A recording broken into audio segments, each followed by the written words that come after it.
Bismillahirrahmanirrahim. Assalamualaikum warahmatullahi wabarakatuh. Berjumpa lagi dengan saya Kisti Faradina Ilma Mahanani dalam mata kuliah Sejarah Peradaban Islam Klasik, di mana pada kesempatan ini kita akan membahas tentang masa Khulafaur Rasyidin.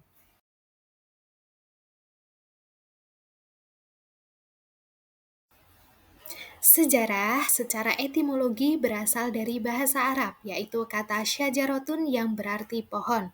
Dalam istilah bahasa Inggris dikenal dengan history, yang artinya adalah pengetahuan tentang gejala-gejala alam, khususnya manusia secara kronologis.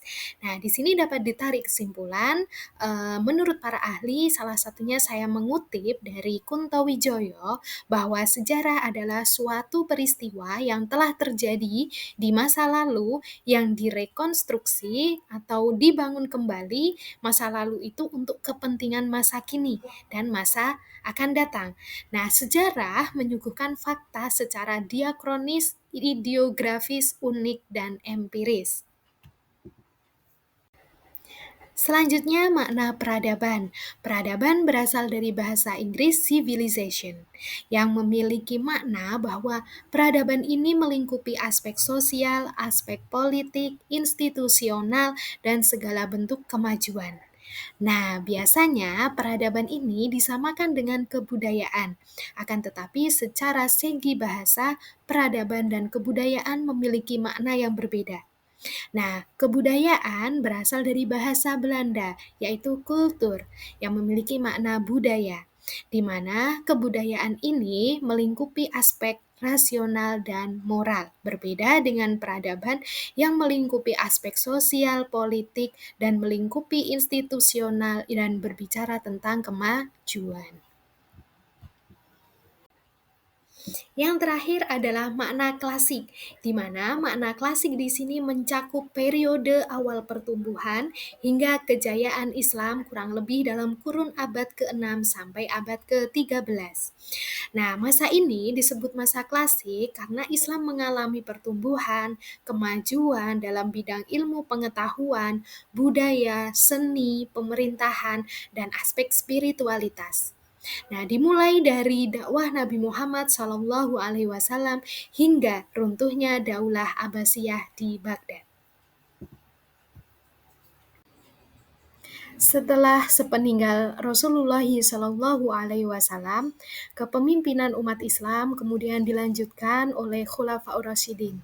Khulafaur Rasyidin memiliki arti adalah pemimpin-pemimpin yang mendapat petunjuk, di mana Khulafaur Rasyidin adalah pemimpin umat Islam setelah Rasulullah. Khulafaur Rasyidin ada 4, yang pertama adalah Abu Bakar Asy-Syiddiq, yang kedua Umar bin Khattab, yang ketiga Utsman bin Affan, dan yang keempat Ali bin Abi Thalib. Nah, kepemimpinan masing-masing Khulafaur Rasyidin, yang pertama Abu Bakar Asy-Syiddiq itu memimpin selama kurang lebih 2 tahun, kemudian Umar bin Khattab memimpin kurang lebih 10 tahun, kemudian Utsman bin Affan kurang lebih memimpin 12 tahun, dan yang terakhir Khalifah Ali bin Abi Thalib yang memimpin kurang lebih 5 tahun. Selanjutnya, strategi dakwah Khulafaur Rasyidin. Khalifah pertama Abu Bakar Asy-Syiddiq yang menjabat kurang lebih 2 tahun. Adapun beberapa strategi dakwahnya, yang pertama adalah menyusun dan menulis mushaf Al-Quran, kemudian perluasan wilayah hingga ke Syria dan Persia, kemudian memberantas nabi palsu, salah satunya ada Musailamah Al-Kadzab, kemudian memberantas orang-orang yang enggan membayar zakat.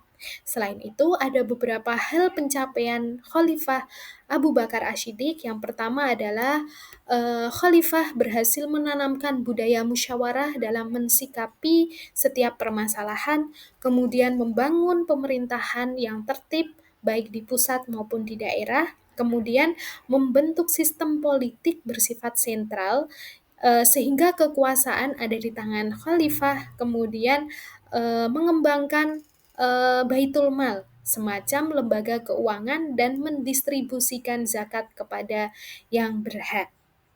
Kemudian selanjutnya khalifah yang kedua Khalifah kedua Umar bin Khattab. Selama masa kepemimpinannya, ada banyak sekali pencapaian Umar bin Khattab. Yang pertama adalah pengembangan wilayah, yaitu memperluas wilayah hingga ke Syria, Palestina, Mesir, dan Persia. Kemudian mengeluarkan undang-undang, kemudian membuat kalender Hijriah, kemudian membentuk beberapa dewan dan membagi wilayah. Selain itu, beberapa pencapaiannya yang pertama adalah memperluas dan merenovasi Masjidil Haram dan Masjid Nabawi, kemudian mencanangkan kepemimpinan administrasi negara yang terdiri dari khalifah, wali, dewan-dewan, kemudian pemberian kharaj atau pajak tanah bagi tanah yang didapat dalam berperang atau ghanimah, kemudian mendirikan percetakan mata uang. Khalifah yang ketiga adalah Khalifah Utsman bin Affan. Strategi dakwahnya yang pertama adalah perluasan wilayah sampai Asia Kecil, kemudian melakukan standarisasi Al-Quran menurut Mushaf Utsmani, kemudian pengangkatan jabatan negara, dan pembangunan fisik dan armada laut. Selain itu, pada masa Khalifah Utsman bin Affan, banyak diliputi aksi protes dan pemberontakan akibat ketidaksetujuan terhadap kebijakan dalam pengangkatan jabatan negara. Pada masa Khalifah Utsman bin Affan, terjadi penertiban tugas administrasi pemerintahan juga. Khalifah yang terakhir adalah Khalifah Ali bin Abi Thalib. Pada masa periode pemerintahan Khalifah Ali bin Abi Thalib merupakan periode tersulit dalam sejarah Islam karena terjadi pemberontakan dan perang saudara sesama muslim, yaitu perang Siffin dan perang Jamal. Akan tetapi, banyak pencapaian yang diperoleh pada masa Khalifah Ali bin Abi Thalib. Antara lain, penarikan kembali tanah-tanah hadiah, kemudian penggantian pejabat masa Khalifah Utsman karena dirasa kurang cakap dan menghadapi pemberontak. Selain itu, Khalifah Ali juga memperbaiki sistem pengelolaan keuangan, kemudian menyebarkan Islam hingga ke daerah barat India, kemudian mengembangkan pusat ilmu tafsir, ilmu hadis, dan ilmu pengetahuan lainnya, dan mengembangkan ilmu nahwu dan tata bahasa Arab. Selanjutnya yaitu tugas diskusi, berkelompoklah menjadi 5 kelompok, kemudian diskusikan dua masalah ini. Yang pertama, mengapa kita perlu mengetahui biografi Khulafaur Rasyidin dan kemudian jelaskan biografinya seperti apa. Dan yang kedua, masalah bagaimana proses pemilihan Khulafaur Rasyidin. Nah, silahkan dua masalah ini diselesaikan dengan berkelompok dan berdiskusi, kemudian hasil diskusinya kita presentasikan di pertemuan selanjutnya. Demikian tadi materi tentang sejarah peradaban Islam klasik masa Khulafaur Rasyidin. Dapat ditarik kesimpulan bahwa masa pemerintahan Khulafaur Rasyidin ini merupakan masa pemerintahan setelah wafatnya Rasulullah SAW yang banyak sekali dinamikanya, mulai dari proses pemilihan hingga pencapaian strategi dakwahnya. Semoga menjadi tambahan wawasan bagi kita semua.